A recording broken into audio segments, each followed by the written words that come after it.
la coordinación de...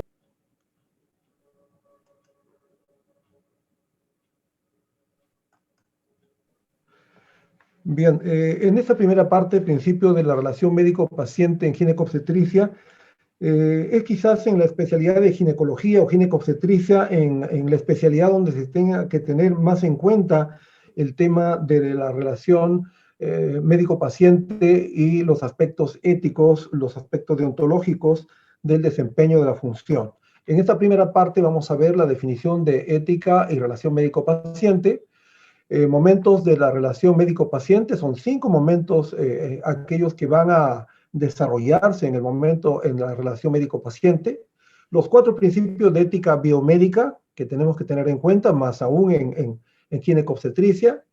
Se verán hechos intervinientes de la relación médico-paciente, los 4 modelos de la relación médico-paciente, que obviamente hoy en día se vienen también simultáneamente desarrollando, la relación médico-paciente en ginecobstetricia, y finalmente la ley 29414, que es la ley de los derechos de las personas usuarias de los servicios de salud.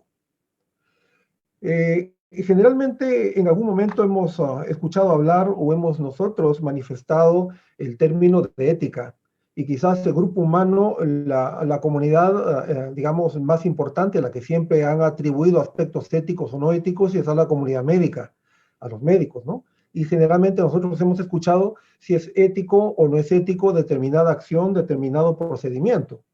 Y es que en realidad, digamos, la ética es una rama de la filosofía, ¿no? Que va a estar directamente ligada al estudio del bien y el mal y sus relaciones con la moral y el comportamiento humano.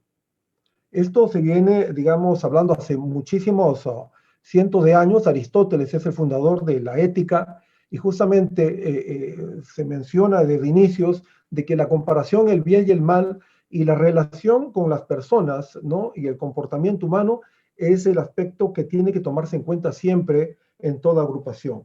Por lo tanto, la ética es un conjunto de costumbres y normas que van a dirigir, que van a guiar el comportamiento de un grupo de personas, de un grupo humano. En el caso de la ética médica, será el comportamiento de la comunidad médica. La ética médica tendrá que ver con el comportamiento del médico.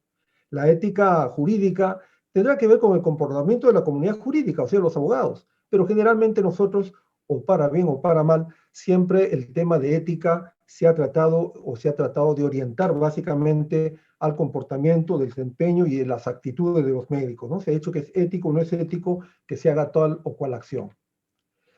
La relación médico-paciente tiene que ver mucho con la ética, con ese desempeño de la moral, con el desempeño del comportamiento humano. Y esto indica de que definitivamente la relación médico-paciente se da en una relación asimétrica.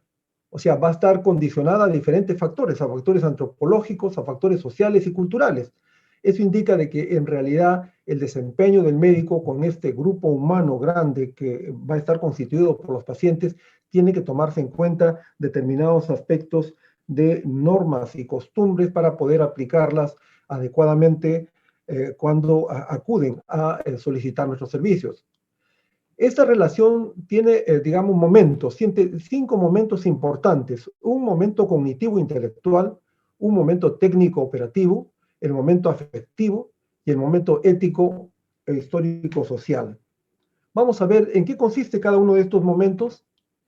El momento cognitivo es el momento en el cual se encuentran el médico, por aquí, el médico con todo el bagaje de conocimientos científicos para poderlos aplicar, digamos, en la solución de los problemas del usuario, del paciente. Y por otro lado, también se tiene todo un conjunto de conocimientos, generalmente muchos de ellos nulos o mínimos en aspecto de salud, del paciente o del usuario del servicio.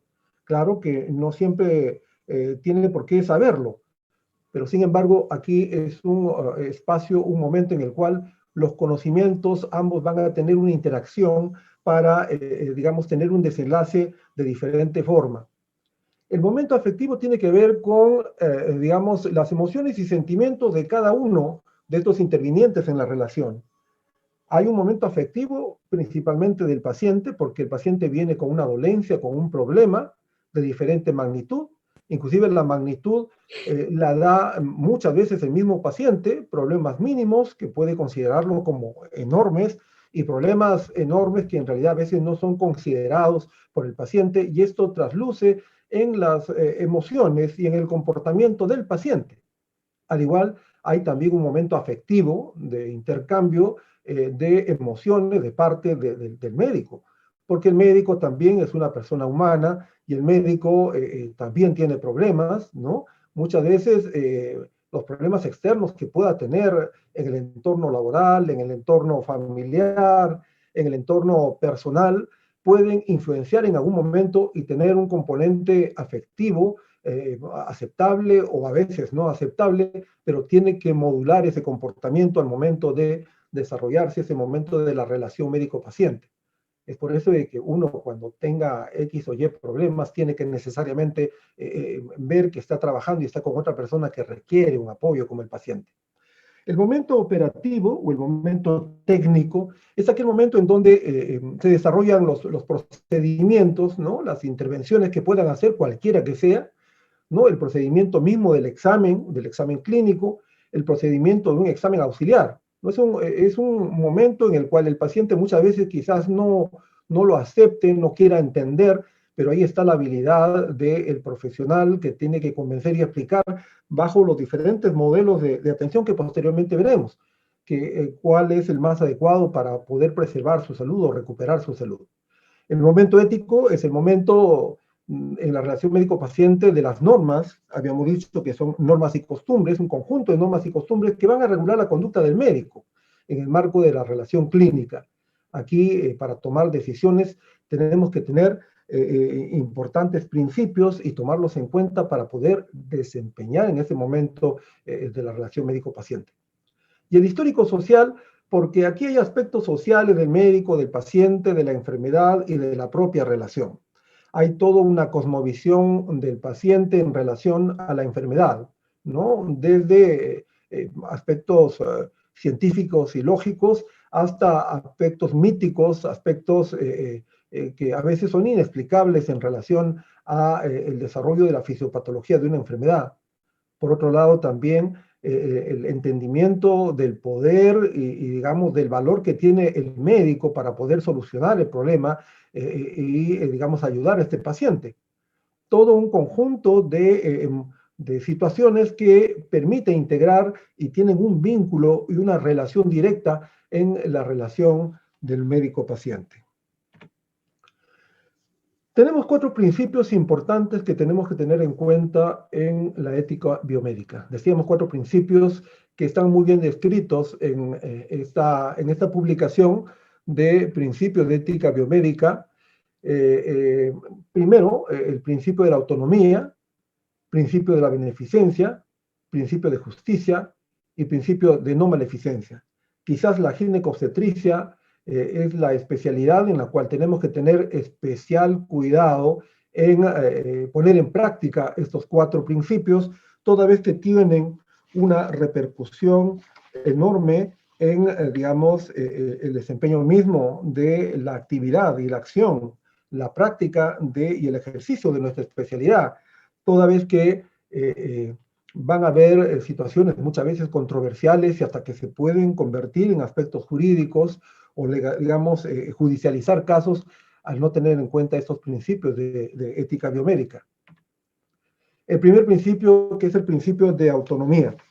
En este principio de autonomía, considera que todos los individuos son entes autónomos mientras no se demuestre lo contrario.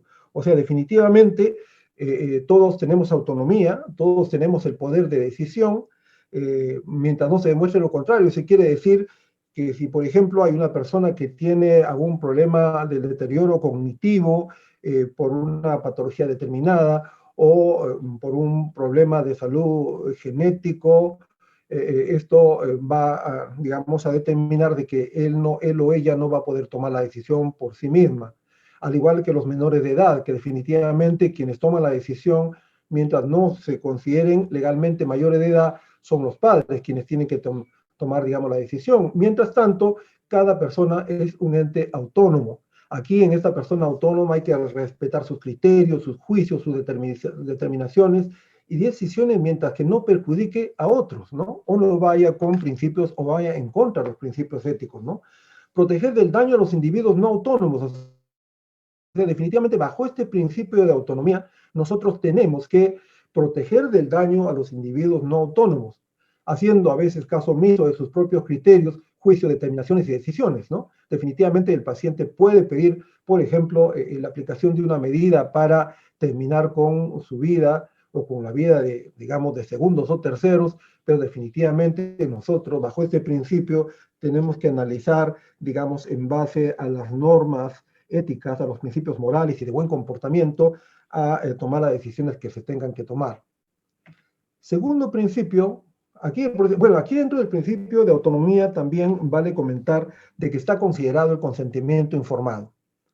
Es importante tomar en cuenta el consentimiento informado para todo, desde, digamos, la indicación de hospitalización, porque si el paciente no autoriza su hospitalización a través de un consentimiento informado, no debemos hospitalizar a la paciente, ¿no? Porque la paciente o el paciente puede inclusive hasta denunciarnos de secuestro, ya ha sucedido más de una oportunidad. Entonces tiene que haber consentimiento informado. Al igual para realizar cualquier tipo de procedimiento, ¿no? O sea, inclusive hasta un mismo examen ginecológico. Uno tiene que preguntar a la paciente si desea o no desea ser examinada. Porque si la paciente dice, doctor, no deseo o no he venido preparada, definitivamente no se le examina. Entonces la paciente, aquí en este caso muchas veces el consentimiento verbal, ¿no? Para que la paciente acepte esa determinación. Al igual que la ligadura de trompas, por ejemplo, el bloqueo tubárico bilateral, el BTB, la paciente tiene que, digamos, autorizar. Y es ético, obviamente, desarrollar ese procedimiento con el consentimiento informado. Porque así la paciente no quiere ligarse, sea cuarta cesárea, quinta cesárea, definitivamente, si la paciente lo ha informado, no se puede, digamos, definitivamente hacer la ligadura de trompas. Y por lo tanto, el consentimiento informado es importante. Ahora también hay un consentimiento informado que se le ha dado bastante importancia estos últimos años en relación a la, digamos, que el paciente autoriza que, digamos, haya una actividad educativa en la presencia en el consultorio, ¿no? La paciente puede aceptar, dar consentimiento para que estén presentes internos de medicina, residentes, ¿no? La paciente dice, bueno, no deseo, ¿no? O hace la observación, definitivamente tiene que aceptarse esa determinación que la paciente dice, ¿no? El siguiente principio es el principio de la beneficencia, no hacer daño, ¿no? Es extremar y medir y valorar el riesgo-beneficio ante una nueva técnica, ante un nuevo medicamento, ante un nuevo tratamiento, procedimiento determinado, tenemos que valorar cuál es el beneficio, ¿no? Y el riesgo a la cual sometemos a la paciente. Tenemos que ver nosotros de que en realidad, digamos, el beneficio sea mayor que el riesgo para poder sugerir, plantear cualquier intervención en la paciente. El principio de la justicia, a través de, digamos, este principio de la justicia, es que tiene que haber un reparto, tiene que haber la entrega, ¿no?, de las posibilidades y beneficios de bienestar vital, o sea, tiene que proporcionarle, digamos, cualquier tipo de tratamiento, digamos, de servicio de salud, sin discriminación de los diferentes recursos sanitarios, ¿no? O sea, sin discriminar algunos aspectos económicos, sociales, ¿no? Este principio impone que la autonomía de cada persona no atente la vida, la libertad y demás derechos básicos de otras personas. Cuando hablamos de reparto equitativo, de posibilidades y beneficios de bienestar, eso indica de que tenemos que dar de acuerdo a criterios establecidos, ¿no? Por ejemplo, es ético estar ofreciendo un ventilador a la persona que tiene mayor dinero y paga mayor dinero y obviamente no dar la opción de ese, digamos, ventilador, un caso que está pasando ahora último, a personas que definitivamente por cuestión económica pueden tener y afectarse el derecho a otras que se merecen, ¿no? El principio de la no maleficencia. A través de este principio, que también es importante y claro, aquí determina que el respeto de la integridad del ser humano es importante. Los avances técnicos científicos pueden ser muchos y los hay. Ahora estamos viendo el tema de la pandemia. Hay las vacunas que están ahora aplicándose, hay un avance muy acelerado, digamos, de estudios en relación a uso de esta metodología, de las técnicas. Es por eso que las vacunas no han salido tan rápidas, tenían que pasar por todos los procesos de valoración y validación, que tiene toda una metodología científica. En este principio tenemos que tener en cuenta en no maleficencia el primum non nocere, o sea, primero no hacer daño. El profesional no está obligado a seguir la voluntad del paciente si la juzga contraria a su propia ética. Si el paciente diga, no, bueno, yo traigo esto o existe tal posibilidad terapéutica, tal técnica, tal procedimiento y haga conmigo, mientras uno, desde el punto de vista ético, ha visto que no está, digamos, validado, que no está comprobado, puede tomar la decisión de no aplicar o desarrollar esa solicitud porque primero no debemos hacer daño. Esto coincide, este principio de no maleficencia, que es quizás el principal principio, coincide con la buena práctica médica, ¿no? Porque exige al profesional la entrega de mejores cuidados y mejor prescripción. Hay que prescribir, hay que indicar y desarrollar aquellas, digamos, alternativas que están debidamente demostradas científicamente. La relación médico-paciente. Estos son los factores determinantes de la relación médico-paciente. Estos son los intervinientes. ¿Qué cosa intervienen? ¿Qué cosa intervienen y qué la relación médico-paciente? Aquí, por ejemplo, tenemos hechos. Vamos a puntero un ratito.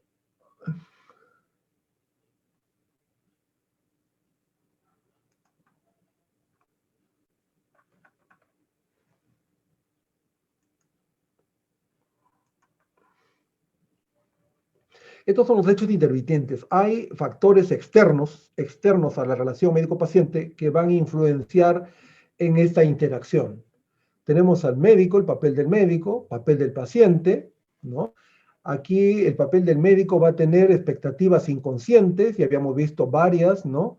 El aspecto de la personalidad, las actitudes, los valores, ¿no? Los aspectos éticos, expectativas conscientes, ¿no? Las expectativas técnicas, si se quiere. Esto, digamos, conllevan a un rol que cumple el médico. De igual manera, el paciente tiene también todo su entorno de expectativas inconscientes, personalidad, las actitudes. Estos son los valores y conocimientos que trae el paciente a, digamos, la consulta. Hay una interacción entre el médico y el paciente en un ambiente determinado, ¿no?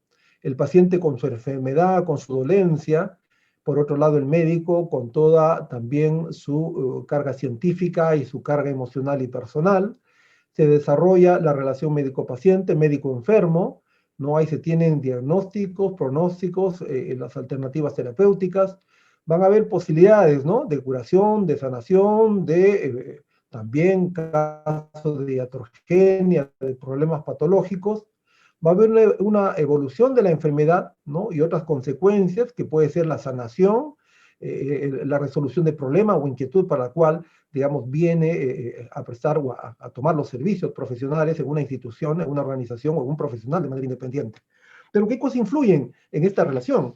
Va a influir aspectos de la cultura y subcultura, o sea, aspectos del conocimiento social, cultural, los sistemas económicos, el contexto humano, las instituciones educativas, ¿no? Las instituciones educativas, las instituciones médico-sanitarias, instituciones de salud,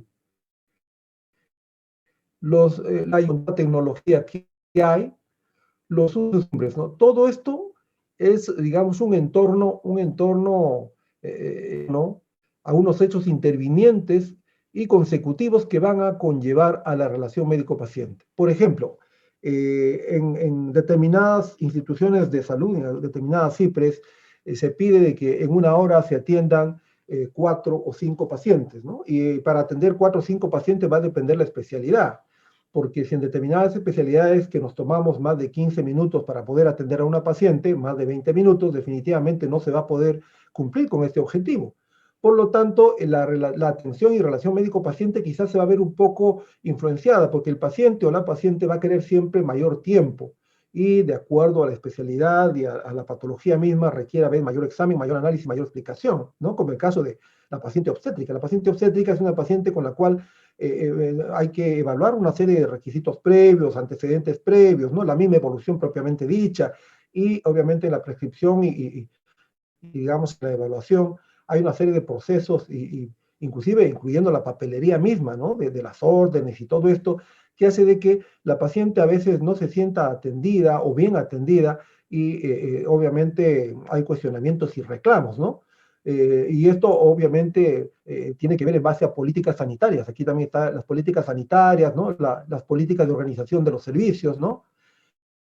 Y eso obviamente son factores intervinientes, porque cuando el médico y el paciente tienen una interacción, no depende solamente de las dos personas por sí solas. Hay 4 modelos de relación médico-paciente: modelo paternalista, modelo informativo, modelo interpretativo, modelo deliberativo. Esto es importante, digamos, revisar, toda vez de que podría pensarse de que estos modelos de atención y de relación médico-paciente han sido modelos desde muchos años atrás a la actualidad, pero sin embargo se observa y ve que también hay, digamos, médicos que estando en pleno siglo XXI a veces tienen ideas y modelos de atención de hace muchas décadas, y por qué no decir cientos de años, ¿no? Eso es importante mencionar. Por ejemplo, el médico que supone un criterio objetivo, ¿no? Que permite discernir lo mejor para la paciente. Él no toma en cuenta la opinión determinante de la paciente, ¿no? El médico piensa que el paciente, por su enfermedad propiamente dicha, se encuentra en una situación de, digamos, incompetencia de decidir, ¿no? Entonces, este modelo determina que la enfermedad perturba el juicio del paciente y su capacidad de decidir. Por lo tanto, aquí el médico, bajo este modelo, un poco se ve la figura del concepto, de la conceptualización del papel de guardián, ¿no? De la paciente. O sea, no toma en cuenta la opinión ni el concepto que también el paciente puede participar. El modelo informativo es aquel modelo en donde obliga al médico a proporcionar a la paciente información relevante, ¿no? La misma paciente selecciona la alternativa de tratamiento acorde a su sistema de valores y posibilidades. El médico aquí cumple el rol de suministrador de información veraz y sujeto técnicamente competente de su especialidad. Aquí el médico cumple el rol de técnico experto. El siguiente modelo, modelo interpretativo, aquí el médico ayuda a la paciente brindando los elementos técnicos científicos que no están bien definidos para sus determinaciones. Clarifica sus objetivos y responsabilidades. Este modelo considera que a la paciente en mejores condiciones para adoptar sus propias decisiones, un poco como que avanzamos, ¿no? Entonces ya el médico considera, el médico actúa como un consejero asumiendo un papel consultivo. El siguiente médico, el modelo de médico, en todo caso, modelo deliberativo. El médico ayuda a la paciente a determinar y elegir las alternativas de tratamiento para la atención a su problema. Aquí participa en la toma de la decisión más adecuada. En este modelo, el paciente trabaja conjuntamente con el médico, ¿no? En este modelo, y el médico no va más allá de la persuasión moral, evitando cualquier forma de coacción. La decisión final será el modelo de un diálogo auténtico, guiado por el respeto y la consideración mutua. Acá sigue evolucionando y mejorando el concepto y el modelo de participación del médico. Aquí tenemos, digamos, la comparación de los 4 modelos, ¿no? En uno donde el médico, habíamos dicho que es en el paternalista, el médico guardián; el segundo, el informativo, el técnico experto; y en el modelo interpretativo, el médico consultor o consejero; y en el modelo deliberativo, que es el modelo ideal, donde el médico, ambos están abiertos a la discusión, estructuran y participan, digamos, en las determinaciones. Aquí hay un proceso de negociación en el manejo digamos, del caso de la paciente. Participa activamente. Aquí el modelo considera al médico como un papel de amigo y maestro, o sea, es una concertación para que resulte y participe, digamos, de la solución del problema que le aqueja y trae a la paciente. El código de ética y deontología, cuando ustedes ya se colegien, al momento de la juramentación, en el juramento hipocrático, nos hacen entrega del código de ética y deontología. Aquí el médico, por ejemplo, hay dos artículos importantísimos que hay que tomar en cuenta y que tienen que ver con la relación y con la atención en ginecobstetricia.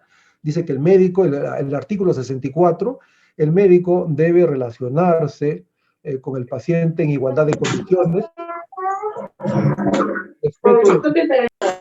respeto de su condición humana, en forma tal que supere el paternalismo tradicional, lo cual no implica que abdique su competencia profesional, ¿no? Obviamente, ahí está poniendo énfasis en que no debe desarrollar el modelo paternalista, ¿no? Donde el médico considera al paciente como una persona incapaz de poder tomar decisiones, ¿no? Aquí un poco está dando de que, sin embargo, tenemos que entregar en igualdad de condiciones la atención, pero tampoco hay que dejar, obviamente, el rol importante, el rol técnico del médico, ¿no? En el artículo 66, el médico debe proporcionar al paciente una atención cuidadosa, exhaustiva, completa, tomando el tiempo necesario de acuerdo a la naturaleza del problema clínico, ¿no?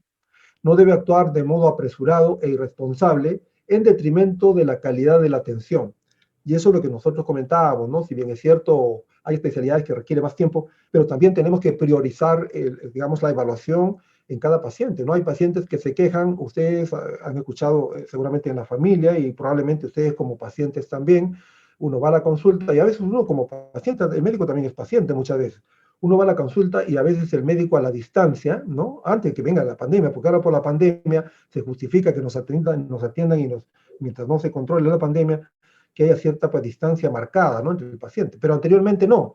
A veces sin pandemia el médico atendía al paciente a 2 metros y ni le examinaba, ¿no? Y definitivamente para llegar a una conclusión pues hay que hacer una atención integral hasta donde sea posible dentro del tiempo que cada institución lo considere. Y aquí, de alguna manera, los principios éticos y desempeño en ginecobstetricia.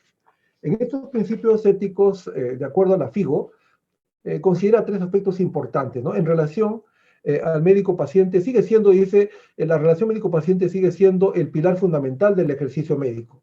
Siempre pensamos, a pesar de la introducción de la robótica en la parte quirúrgica y nuevas tecnologías, la relación médico-paciente, el médico consideramos que no va a ser desplazado ¿no? Para la solución de los problemas de salud. La robótica podrá perfeccionar algunas intervenciones, ¿no? Pero en sí es difícil que pueda perfeccionar el contenido emocional y la entrega y la identificación de la problemática del usuario o la paciente, ¿no?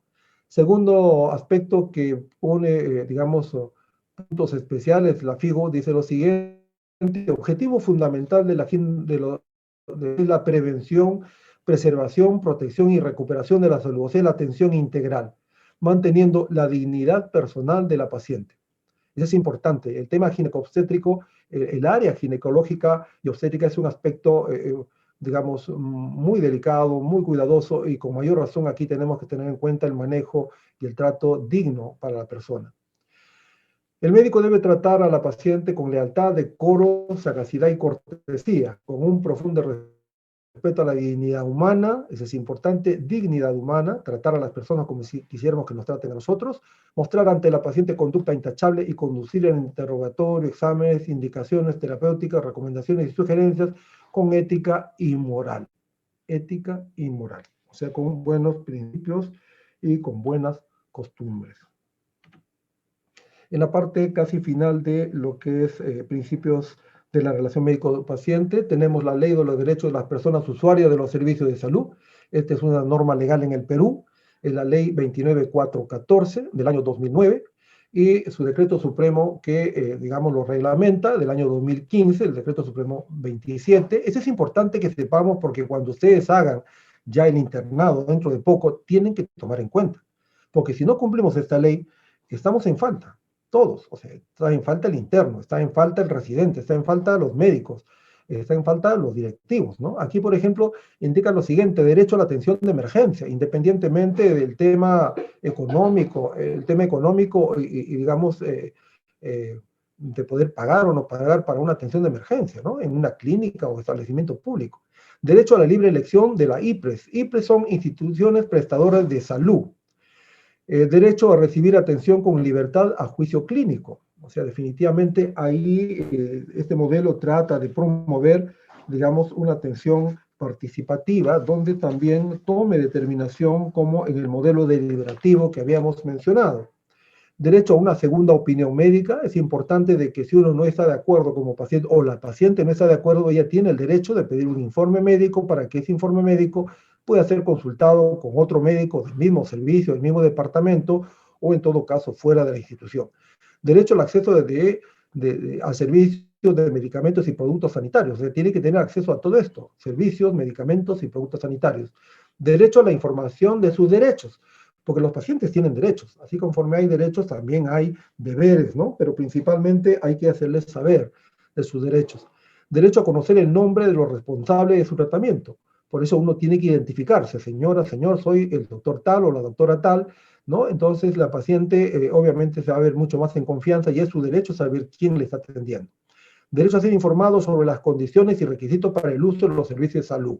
De igual manera, hay que informar sobre las condiciones y requisitos, ¿no?, para determinada servicio. Derecho a ser informado sobre su traslado. Si hay que trasladar a una paciente de servicio, de hospital, de departamento, ellos tienen que autorizar. Derecho a acceder a las normas, reglamentos y condiciones, digamos, administrativas de la IPRES. Ellos pueden pedir por acceso a la información ese tipo de reglamentos y hay que proporcionar. Derecho a recibir información sobre su propia enfermedad y a decidir su retiro voluntario de la IPRES. También las famosas altas, ellos pueden solicitar, ¿no?, decidir el retiro voluntario. A veces todavía en establecimiento de salud le manifiestan, le dicen: no señora, no existe retiro voluntario. Hacen toda digamos, toda una cuestión administrativa, pero sin embargo ellos sí tienen bajo esta norma retirarse del establecimiento de salud. Derecho a negarse a recibir o a continuar un tratamiento. Imagínense, ellos pueden decir: bueno, yo no recibo, ¿no? Lo importante para cuestión legal, uno tiene que en la historia consignar esa determinación, ¿no?, con el número de DNI, con la firma, con la huella digital, y quizás en algunos casos, dependiendo la situación, riesgo de su vida, tener a una persona de testigo, ¿no?, un familiar preferentemente. De igual manera, el derecho a ser informado sobre la condición experimental de medicamentos o tratamientos. Si en caso estuviese en estudio, la paciente tiene que autorizar el uso de determinado tipo de medicamento o tratamiento, ¿no? Si no, estamos en falta. Derecho al respeto de su dignidad e intimidad. Esto es importante en ginecobstetricia. Para nosotros muchas veces es fácil y estamos acostumbrados a ver cuerpos, teóricamente digo eso, estamos acostumbrados a ver cuerpos desnudos porque examinamos diariamente a la paciente, estamos en sala viendo totalmente desnuda, pero el hecho del pudor, lo que manifestaba el doctor Mascaro, el hecho de la intimidad del pudor es vital para una paciente. O sea, definitivamente tenemos que ver el tema de su, digamos, por dignidad, digamos, proteger la intimidad de la paciente. Derecho a recibir tratamientos científicamente comprobados con reacciones adversas, ¿no? Derecho a recibir tratamiento comprobados o con reacciones adversas y efectos colaterales advertidos. Tenemos que, si es que hay algún tipo de reacción, lo que está pasando con la vacunación, nosotros estamos firmando un consentimiento informado para recibir la vacuna. Se supone que nos están informando sobre, digamos, los efectos que puedan haber. Derecho a la seguridad personal, a no ser perturbado o expuesto al peligro de personas ajenas al establecimiento, en cualquier tipo de establecimiento de salud, centro, puesto, centro materno-infantil o hospital. Tenemos que ver por la seguridad, ¿no? Porque a veces, si bien es cierto, no necesariamente el personal de salud puede incurrir en esta situación de poder violentar la intimidad, la esfera sexual de la paciente. Tenemos personal de seguridad, personal de limpieza, que a veces no directamente pueden, obviamente, atentar, pero el profesional de la salud tiene que velar por esta seguridad. Derecho a autorizar la presencia de terceros en el examen médico o cirugía. Este es importante. A diferencia de otros ámbitos, vemos que aquí a veces prohibimos a que la paciente entre con el esposo al lugar de la ecografía obstétrica, ¿no? que deben de pasar, si ellos solicitan, pueden pasar. El derecho al respeto del proceso natural de la muerte, dice el derecho al respeto del proceso natural de la muerte del enfermo terminal, definitivamente es un derecho también que se respete el proceso natural. Derecho al consentimiento informado, ya habíamos hablado por otro de los principios vitales. Derecho a la historia clínica. La historia clínica pertenece al paciente, no a la institución. Obviamente nosotros custodiamos la historia clínica, él puede pedir a través de, digamos, acceso a la información y hasta la norma legal que nos proporcionen una historia clínica, ¿no? Copia de la historia clínica. Derecho a la información mínima de la historia clínica, ¿no? Entonces tenemos que darle informe de la historia. Derecho a presentar reclamos y quejas. Estos son los principales aspectos de la ley de los derechos de las personas, que tiene que ver mucho con el desempeño ético. A veces nosotros no conocemos las normas y las costumbres y a veces incurrimos en probables aspectos antiéticos, antideontológicos, pero digamos, de alguna manera podemos con esta información cumplir, digamos, con el desarrollo y la atención adecuada a la paciente. Vamos a pasar a la evaluación de la paciente ginecológica, antes que nos gane el tiempo. Bien, vamos a ver en esta presentación la historia clínica ginecológica, exploración abdominal, exploración del aparato genital, genitales externos, genitales internos, tacto bimanual, tacto recto-vaginal.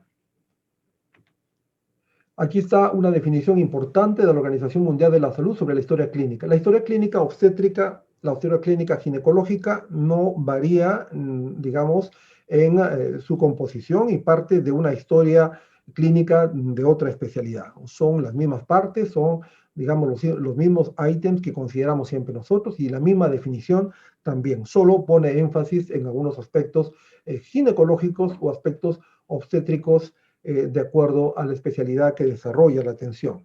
Pero en términos generales, la historia clínica, bajo la definición de la Organización Mundial de la Salud, habla que es un documento, un instrumento escrito en el que consta en forma metódica, ordenada y detallada la narración de todos los sucesos acontecidos y comprobaciones realizadas por el médico o el equipo de salud, ¿no? Durante la atención en el establecimiento de salud público o privado. Esto es importante porque cuando ustedes tengan también la consulta privada, tiene que haber una historia clínica.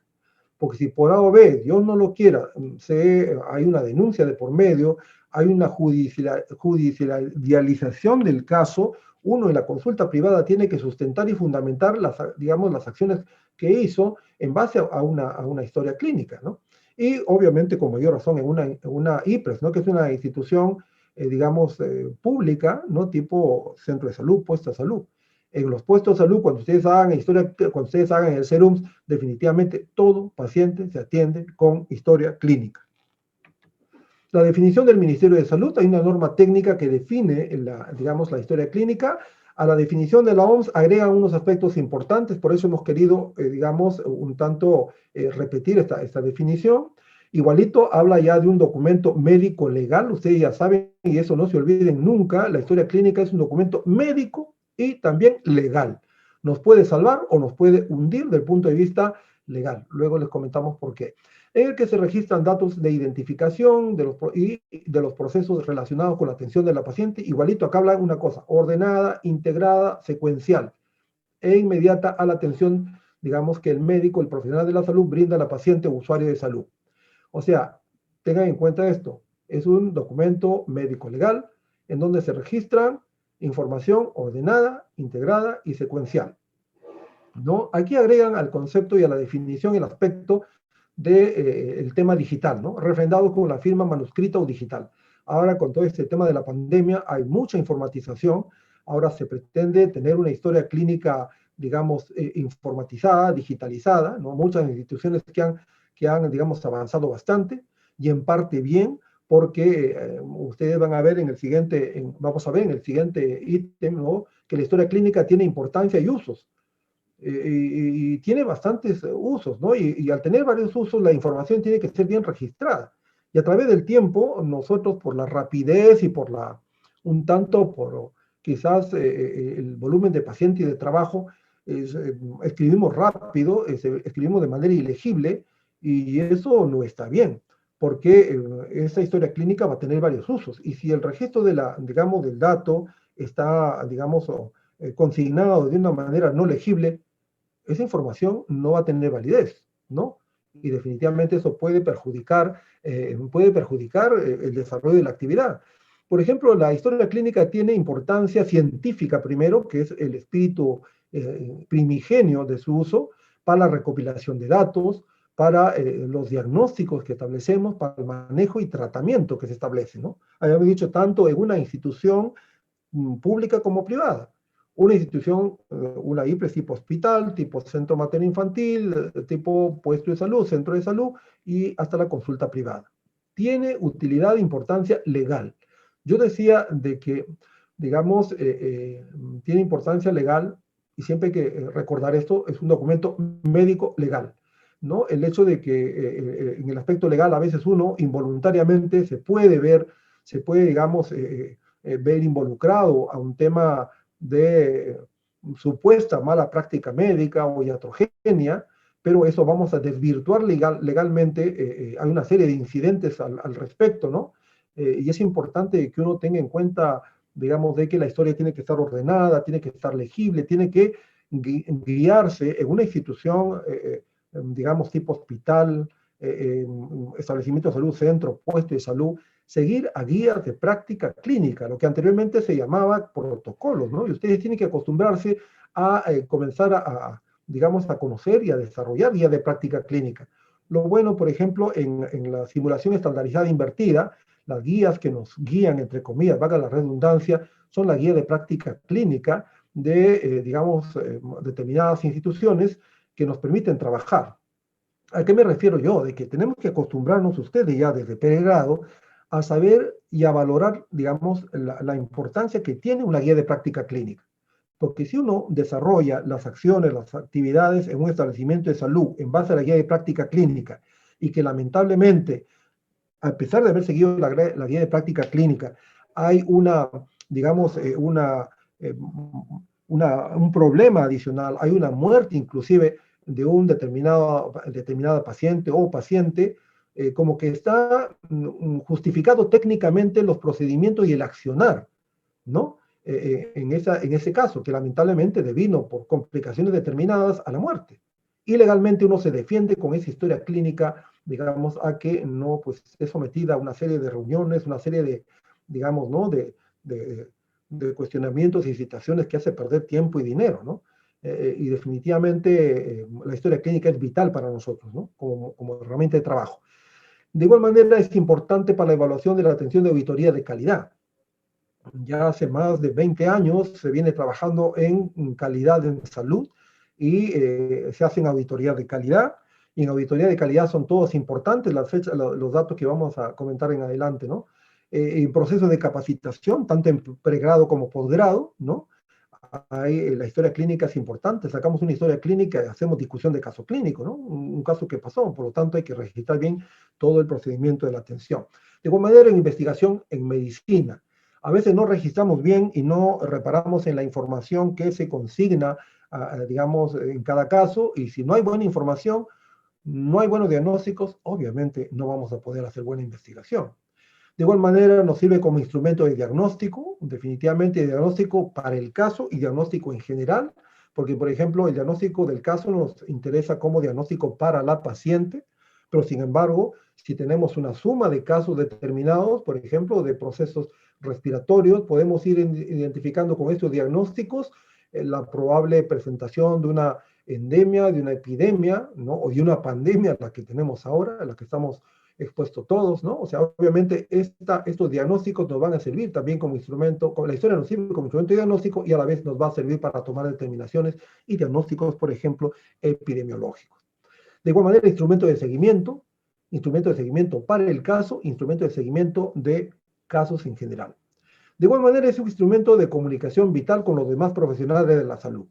Cuando hacemos cambio de turno, cambio de guardia, a veces no siempre, no podemos explicar todo de todos los casos, ¿no? A veces tenemos 40 camas para pasar visita, eso sucede, a veces 20, ¿no? Y obviamente registramos o consignamos, todo el equipo de salud consigna en la historia y ahí va, digamos, ¿no? Toda la información. Parte de la historia ginecológica, ya habíamos dicho que tiene las mismas partes de la historia clínica general. Por la especialidad se va a poner énfasis en los datos femeninos y en las partes genitales de la mujer. Aquí están los datos de filiación, motivo de consulta, historia de la enfermedad actual, antecedentes familiares, antecedentes personales, examen físico, el diagnóstico, tratamiento, abordaje terapéutico y la epicrisis, ¿no? En el caso de los pacientes hospitalizadas. La exploración es importante, la exploración de la paciente debe ser ordenada y seguir una secuencia lógica, ¿no? En general, la exploración en general, desde la anamnesis o interrogatorio, examen de evaluación física y métodos complementarios. Ese es el orden. Yo no puedo ir de inmediato a indicar lo que a veces sucede. Hemos visto nosotros internos que van y de inmediato comienzan a dar la orden de ecografía o comienzan a dar la orden de tal examen y sin haber preguntado primero el anamnesis en interrogatorio. O sea, y obviamente eso tiene que ser, digamos, importante, ¿no? A veces la paciente pasa emergencia, el interno ya se coloca el guantes y sin siquiera saber para qué ha venido la paciente, ¿no? O a veces le veo con un poco de contracción, pero ni siquiera ha preguntado datos previos. Entonces ahí la idea es tener esta secuencia, anamnesis, examen, exploración física y recién los métodos complementarios que digamos que se pudieran dar. Aquí hay una reflexión bastante importante de Hanel. Cuanto más cuidadosa es la exploración, tanto más signos se obtienen. Eso es importante, ¿no? A pesar, digamos, del avance de la tecnología, nosotros no podemos olvidarnos ni dejar de lado el poder, digamos, tratar de explorar cada mes, interrogar más a la paciente. Los datos de filiación, aquí están todo lo que habíamos dicho, el dato importante, la fecha y hora de la atención, de la intervención, de todo, porque es dato legal y dato médico, ¿no? Nombres, apellidos, edad, sexo, estado civil, nacionalidad, documento de identidad, historia, número de historia clínica, ocupación, dirección de residencia, teléfono es importante. Ahora en el tema de la pandemia, ¿no? El teléfono, el celular se ha convertido en un dato vital para la paciente, es prácticamente como si fuera un DNI. Ahora hay bastante teleconsulta, hay bastante comunicación con la paciente, un poco se ha logrado humanizar, ¿por qué no?, el manejo con la paciente, porque el hecho de que se le personalice y se le llame a la paciente se siente mucho más considerada, mucho más importante, y a veces comenzamos la atención como ahora sucede. Antes de tener una consulta presencial en el hospital, primero tiene que haber pasado por una o dos teleconsultas previas. Entonces la paciente ya va con cierto, digamos, con cierta atención previa antes de la consulta, digamos, presencial, con todos los cuidados del caso, ¿no? Nivel educativo, raza, que es importante. Motivo de consulta. Generalmente, el motivo de la consulta, algunos consideran como el registro del dato según, digamos, la definición y concepción de la paciente, ¿no? Porque cada paciente va a tener su terminología que muchas veces conviene poner tal cual la paciente dice, ¿no? Porque para uno puede interpretar de una manera u otra, ¿no? Entonces, esto es el motivo de la consulta. Uno va a poner, por ejemplo, entre comillas, la razón por la cual la paciente manifiesta. La paciente dice, tengo picazón en mis partes. Bueno, vamos a poner entre comillas, ¿no? Igual, siento un bulto en mi vagina, ¿no? Entonces, un poco esos términos son importantes poner entre comillas, porque al estar entre comillas es lo que la paciente dijo y no definitivamente no lo dijo el interno, ni el residente, ni el asistente, ¿no? La enfermedad actual sí es la descripción, motivo de la consulta con la terminología médica, ¿no? El médico orienta su descripción, o sea, va obviamente a hablar de la sintomatología con todas las características de la sintomatología, de los signos o los síntomas, primero los signos y después quizás los síntomas, ¿no? Localización, momento de la aparición, intensidad, frecuencia, otros síntomas asociados, ¿no? Según el arte semiológico del médico, cada médico tiene, o cada médico, ustedes ya que están en información, también ir hurgando, ir revisando todo el aspecto y el bagaje semiológico, de acuerdo a cada especialidad. Ahora estamos en ginecobstetricia, ver todo el aspecto semiológico de la ginecobstetricia para ir considerando y tomando en cuenta en los diagnósticos de los casos que veamos. Antecedentes familiares es importante, ¿no? Busca la información relevante sobre la enfermedad actual, tanto en ginecología como obstetricia. Hay antecedentes heredofamiliares, situaciones que no hay que olvidarse, el tema de antecedentes de cáncer de mama, porque el cáncer de mama tiene que ver mucho con componente familiar, la hipertensión, diabetes, infertilidad, asma, tuberculosis, estilo de vida, etcétera. Todos los antecedentes, preguntar, ¿no?, para que sean consignados en la historia.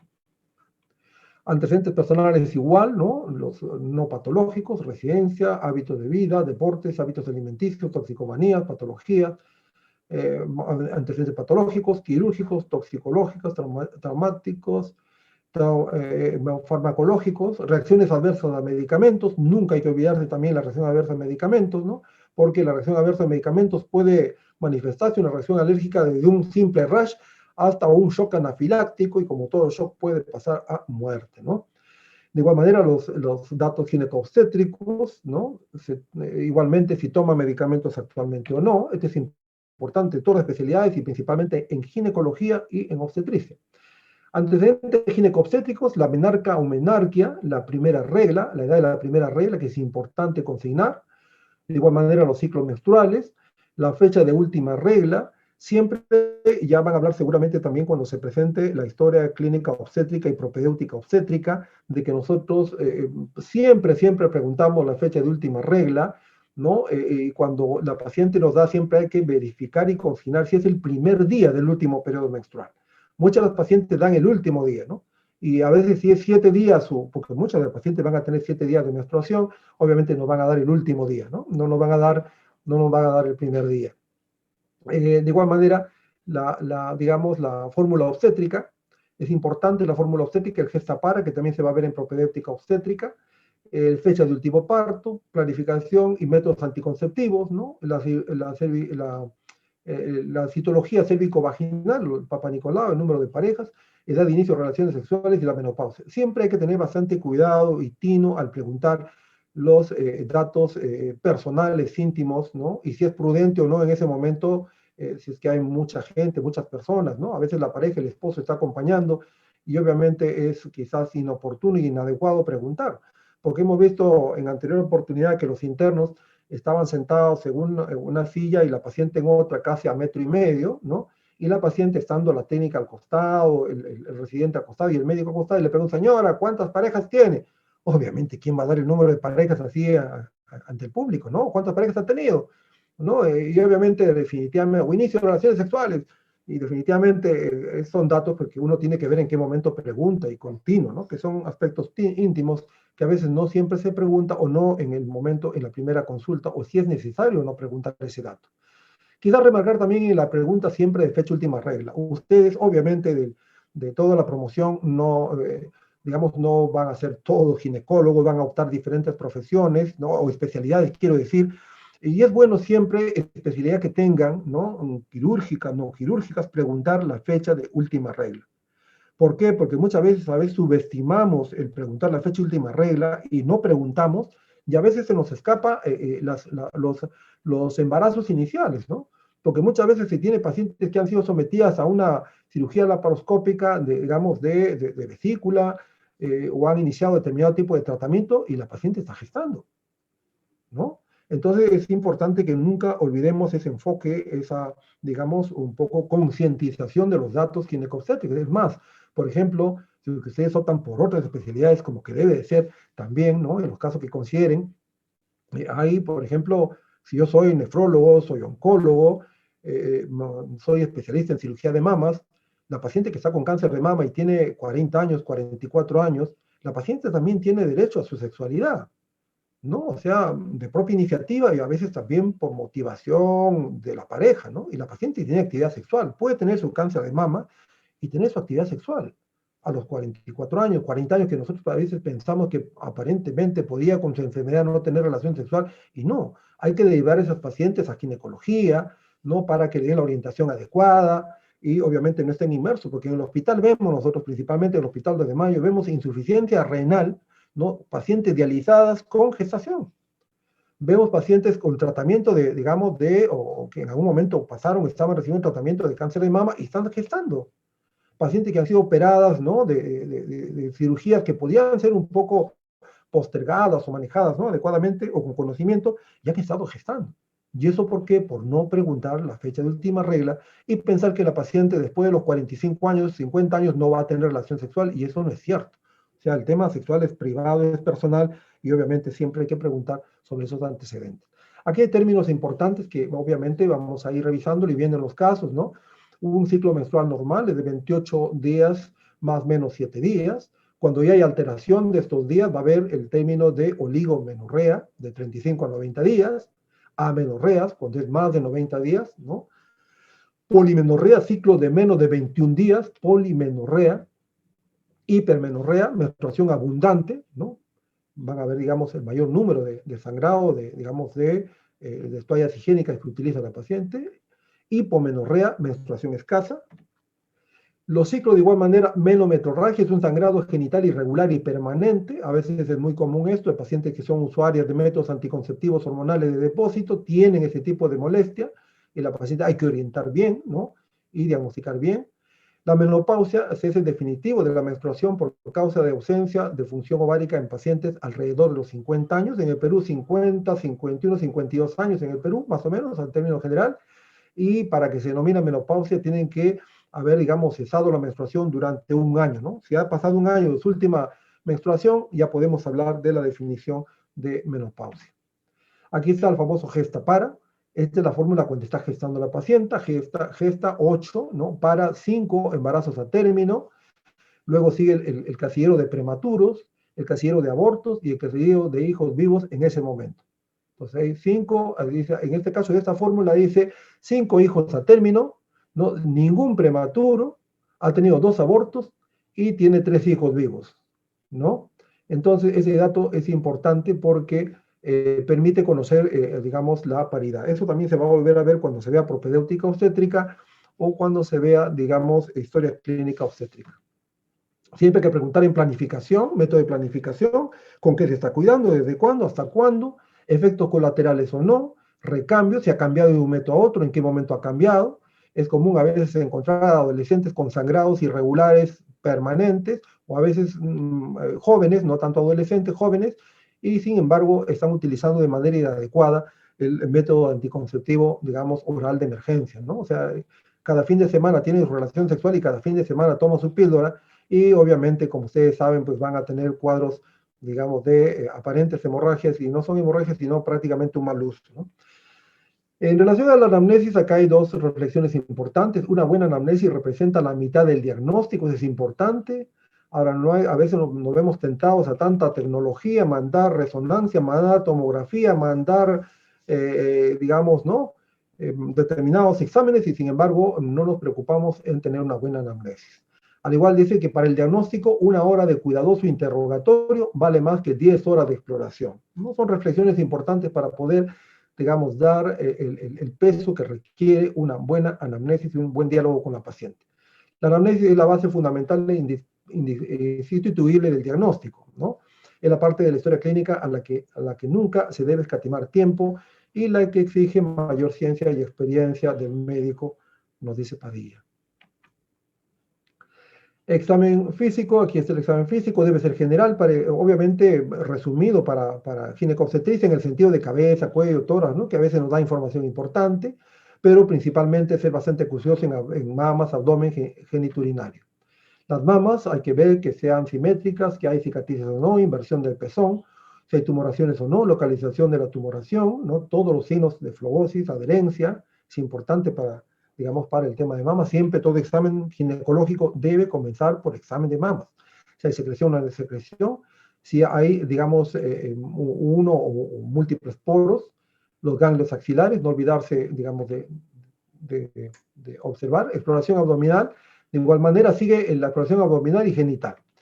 Luego, para efecto de la historia clínica, describiendo la historia clínica, los diagnósticos, esto ya básicamente es para todo, o sea, en realidad se pone el diagnóstico primero, la patología importante, en la parte obstétrica, el diagnóstico de embarazo, ¿no? La edad gestacional. Segundo diagnóstico va si es feto único o múltiple, si está en trabajo de parto o no, si hay patología asociada y principal, si hay patología asociada y secundaria. Para efecto de ginecología, pues obviamente el diagnóstico principal y las patologías asociadas al, digamos, cuadro que pueda tener la paciente. El tratamiento, el abordaje terapéutico está toda la secuencia, si es paciente hospitalizado o paciente ambulatoria.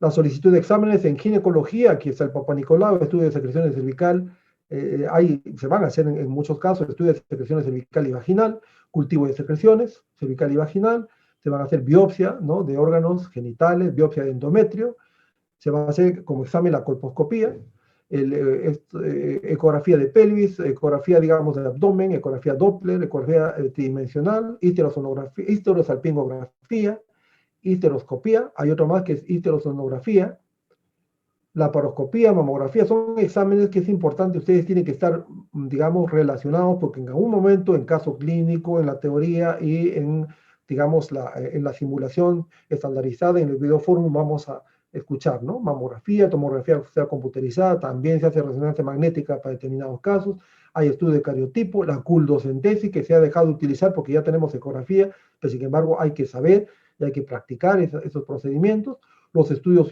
urodinámicos, la densitometría ósea y otros exámenes laboratorios que habitualmente se piden en todas las especialidades, hematograma, hematocrito, pruebas serológicas, prueba de ELISA, glicemia, orina, pruebas hormonales. Esto hemos querido mencionar para que ustedes vean los términos y los exámenes que habitualmente, digamos, utilizamos en ginecología y en obstetricia.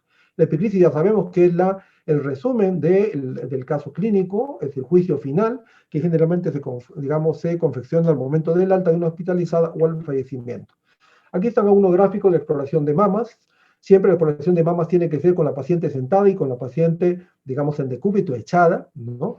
En la posición del examen de mamas es la que estamos viendo en la parte superior, con las manos en la cintura o en la región, digamos, de la cresta ilíaca, ¿no? En ambos lados. Va a haber un discreto descenso de una mama con la otra, ¿no? Siempre hay que examinar la región axilar, los ganglios axilares. El examen de las mamas es en cuadrantes o si no también simultáneamente, como estamos viendo en el gráfico, digamos, inferior, ¿no? De manera ascendente y descendente, o también en cuadrantes, porque cuando describimos la presencia de una patología, vamos a hablar si es el cuadrante superior externo, cuadrante superior interno, cuadrante inferior, ¿no? Interno o cuadrante inferior externo, ¿no? Aquí está, digamos, las tres yemas, ¿no? De los tres dedos principales para el examen, ¿no? Conforme estamos indicando. De igual manera, hay que, digamos, identificar de alguna manera con la experiencia la exploración superficial, digamos, la exploración de capa intermedia y la capa profunda, ¿no? La capa profunda siempre, la parrilla costal nos va a servir como una base importante para el examen. Aquí se describe un poco la exploración de abdomen. En ginecología es importante estar vinculado a la evaluación del abdomen por los 9 cuadrantes, toda vez que la proyección de, digamos, la anatomía clínica nos va a servir para identificar algunas patologías específicas, ¿no? Aquí tenemos los 9 cuadrantes, los epigastrio, mesogastrio, hipogastrio, los hipocondrios, las fosas ilíacas, ¿no? Los flancos. Nos va a identificar la proyección, la presencia probable, digamos, de alguna patología. Hay que hacer a veces el diagnóstico diferencial de anexitis o quiste a pedículo torcido con apendicitis. Y para eso hay que saber los signos, digamos, del abdomen en general, ¿no? Por eso le hemos adjuntado, siempre no olvidarse la inspección, ocultación, palpación y percusión. Aquí les hemos, digamos, adjuntado a unos cuadros importantes para, digamos, que ustedes tengan en cuenta. Por cuestión de la hora no vamos a determinar, pero son básicamente la evaluación abdominal que nos va a ayudar a hacer, digamos, el diagnóstico diferencial. Igual, para ver los signos que son básicamente utilizados en cirugía, pero para nosotros es importante conocer para hacer diagnóstico diferencial. No, la exploración abdominal para nosotros es importante, en obstetricia también se va a ver esto, ¿no? Digamos, de alguna manera, cuando se trata de paciente obstétrica. Esta es la posición por la cual se realiza el examen ginecológico. Es una posición de litotomía dorsal, generalmente. Hay una talonera y a veces hay unas pierneras también, ¿no? Siempre hay que tener en cuenta para el examen ginecológico, el aparato genital, vaciar la vejiga, cubrir en forma adecuada. Ya habíamos dicho, el tema del pudor es importante. Brazo de la paciente preferiblemente a los lados. Explicarle a cada paso el examen. Es importante decirle a la paciente qué vamos a hacer en cada momento, ¿no? Y para qué estamos examinando. Y habíamos dicho ya, si la paciente dice que no ha venido preparada y no desea examinarse, no se le examina. Hoy en día la paciente a veces busca ginecóloga mujer y no ginecólogo hombre, y hay que respetar esa decisión. Obviamente orientarla para que venga en el momento que está una colega en consultorio, o digamos para la atención. Tener las manos y un espéculo a temperatura adecuada, ¿no? Obviamente la paciente a veces tiene traumas al haber visitado al ginecólogo por primera vez porque o lo hizo de manera muy brusca, no le explicó, obviamente ni las manos ni el espéculo estaban en una temperatura ambiente. al examinar hay que, digamos, observar la cara de la paciente, es importante siempre no quitar digamos, los ojos sobre la cara de la paciente para ver qué reacción tiene. Aquí están los tipos de espéculos, ¿no? El espéculo extra largo, el espéculo de Graves regular, la Pederson regular. Acá hay un espéculo virginal, que es un espéculo, ya van a conocer ustedes, ¿no? Muy angosto, pequeño. Esta es la posición igualito, con las tabloneras, ¿no? Aquí cuando se va a hacer la colposcopía, el examen pélvico de igual manera, ¿no? La paciente de cúbito supino con las piernas en posición, hemos dicho, en litotomía, y los pies apoyados en los estribos. A veces también hay pierneras, que es este modelo de pierneras, ¿no? Una mujer debe estar seguro de que ella puede detener o pausar el examen. Claro que sí, obviamente cuando la paciente dice, doctor, tengo mucho dolor, suspendemos la intervención. Así no hayamos examinado lo que hayamos examinado, ¿no? Y sucede más de una oportunidad. Igual, digamos, la inspección, palpación es importante, ¿no? Siempre hay que tener en cuenta la posición del útero normal. El útero, la posición normal es anteverso flexo, hacia adelante, ¿no? Y el tacto vaginal es importante para poder determinar. Puede estar, digamos, de posición central o retroverso flexo, que es lo menos común. Cuando ustedes pueden identificar, ustedes que llevan el curso interno de medicina, que pueden identificar un tacto o a través del tacto vaginal, si el útero es anteverso o retroverso, ya han ganado un buen porcentaje en relación al examen clínico, ¿no? Aquí está la posición normal, anteverso flexo. Estos son, digamos, para no dejar pasar algunas, digamos, la ectoscopía, ver el monte de Venus, el vello, ¿no? La piel de la vulva. Aquí, por ejemplo, tenemos unas lesiones que están ahí virales, ¿no? En algunos casos se le pide que la misma paciente pueda, si la paciente, solamente que la paciente no ha tenido relación sexual y solamente queremos ver una, digamos, ectoscópicamente, la paciente con sus propias manos hace la separación de, digamos, ¿no? Los labios y podemos ectoscópicamente ver qué cosa tiene, digamos, ¿no? A nivel local.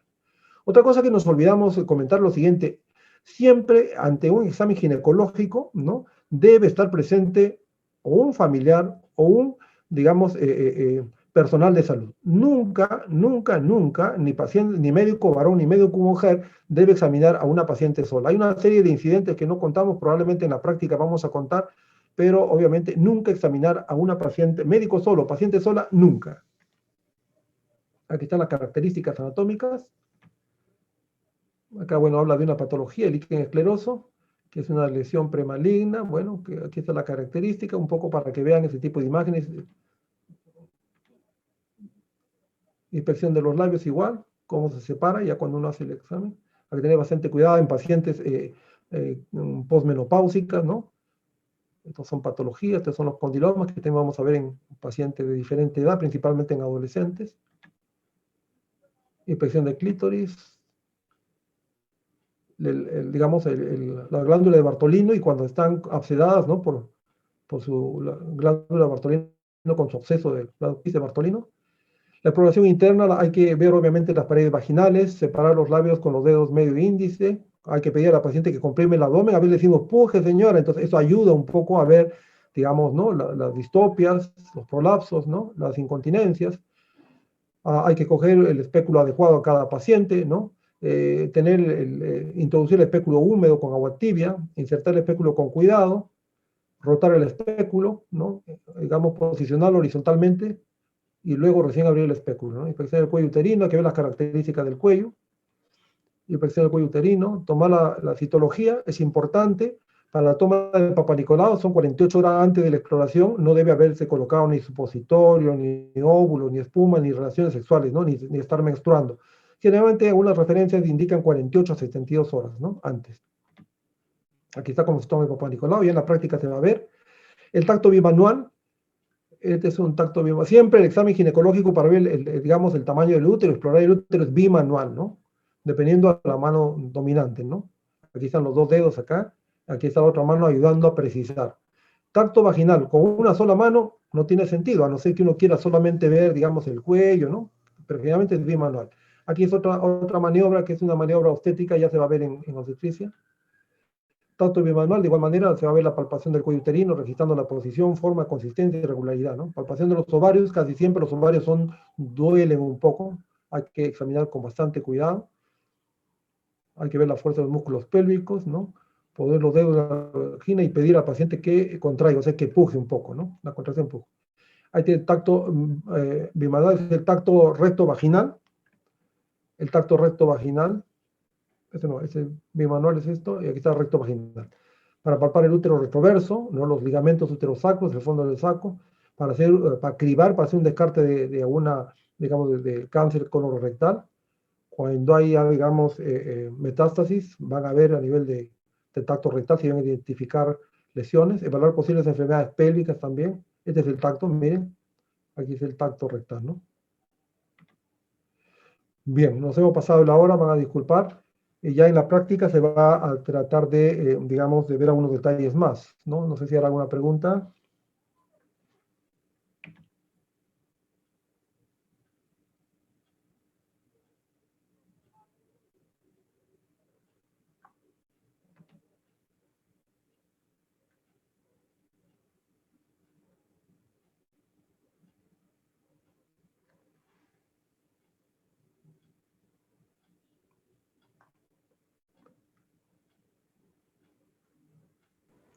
Doctor, una consulta. En el caso que, por ejemplo, las pacientes decían que no quieren que haya algún acompañante durante la revisión o la inspección ginecológica, ¿el médico debe permitirlo o simplemente le dice que es parte de la ley o cómo sería ese caso? Es que lo ideal es definitivamente pedir la presencia de un personal técnico, decirle que la norma en el hospital o en el centro de salud o en todo caso en la consulta, ¿no? Tratar de persuadir a la paciente, porque han habido una serie de incidentes hace 2 años, creo último, muy, muy lamentable, ¿no? O sea, en realidad a veces con diferentes motivaciones, a veces malas, ¿no? De mala intención, hay pacientes que quieren incriminar al médico en determinadas situaciones, ¿no? Entonces, hay que explicarlas. Hay que explicar y en todo caso, si quiere venir otro día con un familiar o con la persona que ella tenga confianza, ¿no? Eso como prevención. Yo pienso que definitivamente siempre examinar. Si la paciente dice, no, examíneme sola, uno se corre el riesgo, a no ser pues, que conozca a la paciente y realmente pues dé a cierta, digamos, entre comillas, digo confianza, ¿no? Pero la idea siempre tiene que haber una técnica en un consultorio privado, en un familiar, a veces en la consulta privada no, pues, no tenemos a veces para tener técnica todos los días, ¿no? Pero en familiar, que pase el esposo, que pase la hermana, que pase la hija, que pase un familiar. Ok, doctor, gracias. Doctor, buenos días. En caso de una madre adolescente, ¿cómo se hace la consulta y también el examen físico? Porque a veces los adolescentes en consulta ocultan información. Entonces, en este sentido, ¿cómo usted las abarca? ¿Qué pasa? En realidad hay una situación controversial. Muchas veces, primero por norma, hay que examinar a la paciente adolescente en presencia de un familiar, ¿no? En este caso, una mujer. Ahí lo ideal es a veces buscar con bastante tino y cuidado, digamos, el hacer alguna pregunta a la paciente, ¿no? A veces nos hemos visto con la situación de que la paciente va con la mamá y la mamá, inclusive es más, o sea, llega la paciente digamos, con la mamá y la mamá dice, doctor, le traigo a mi hija para ver si ha tenido relaciones sexuales o no, o si es virgen o no. Y definitivamente uno se pone pues contra la espada y la pared, ¿no? Lo importante es explicarle a la señora, a la mamá, decirle, bueno, en realidad la virginidad se explica anatómicamente qué es la virginidad, ¿no? Y segundo, decirle a veces que no siempre, digamos, en este caso, la característica de la virginidad del himen puede estar grande, puede estar abierta por una relación sexual, ¿no? Ahorita vamos a ver solamente lo que encontramos, ¿no? Y ver definitivamente qué encontramos en el examen. Y seguramente siempre la mamá piensa que la hija es virgen y obviamente esto, ¿no? Lo ideal es decir, bueno señora, muy bien, lo que hemos visto es una abertura, no sabemos, ahí no se puede determinar si es por relación sexual o no. Usted converse con la hija, quien le va a decir si ha tenido relación sexual o no es la hija, ¿no? Usted converse con su hija y a veces los hijos no comentan a los padres determinadas situaciones porque no tienen confianza. Entonces, no le contó algo a su hija, es porque definitivamente no hay del todo confianza. Ojalá en algún momento conversen y después vuelven. Obviamente esa es la situación, porque uno tampoco no puede decir, señora, su hija no es virgen y uno genera un problema, ¿no? Ahí igual cuando también llevan a una paciente para hacer un diagnóstico de violación o no violación, ¿no? uno tiene que ver, el médico tiene que ver, no decir, no hacer, digamos, calificaciones subjetivas, ¿no? Uno tiene que decir qué es lo que encuentra. Si yo encuentro escoriación, encuentro escoriación. Si yo encuentro, digamos, una solución de continuidad, encuentro una solución de continuidad. O sea, de escribir qué es lo que hay. Ya más allá, el médico legista, el médico, digamos, legal, ya verá, pues, ¿no? O sea, una serie de situaciones, ¿no? Pero si, por ejemplo, la paciente misma, ella va ante una situación de emergencia, digamos, ¿no? Y ve que sí ha sido violada y ella denuncia la violación, obviamente así, tampoco nos ponemos nosotros que ha sido violado, no, ¿qué es lo que encontramos nosotros? Pero sí atendemos el caso, ¿no?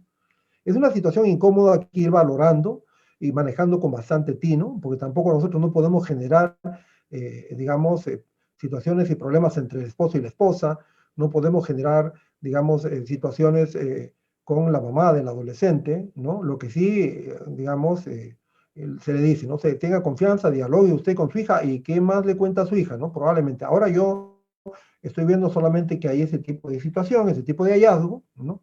Obviamente cuando ya va por un adolescente con un embarazo, pues que se ve al tacto abdominal, ¿no? Se ve que es un útero aumentado de volumen, ahí tiene que decir, señora, hay un embarazo de tanto tiempo, ¿no? Aproximadamente, o hay una tumoración de tanto tiempo. Ella nos va a explicar, la adolescente va a explicar a qué motivo se debe. Si tiene relaciones sexuales, se está gestando.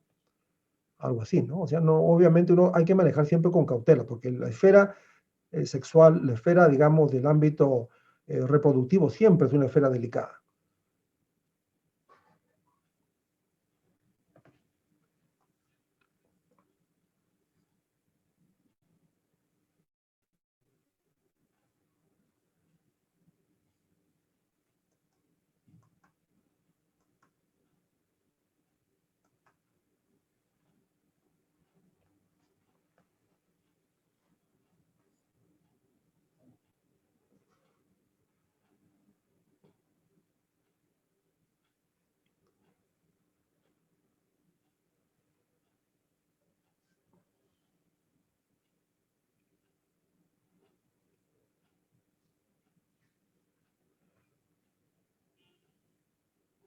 ¿Habrá una pregunta más?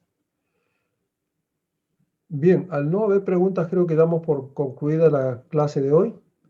Ya se van a ampliar algunos aspectos más digamos, en el videoforum, porque el videoforum también trata de el examen, ¿no? Unos temas importantes que están muy relacionados a la clase de hoy y que probablemente con mayor detenimiento vamos a poder conversar en esa, digamos, en esa actividad académica del videoforum.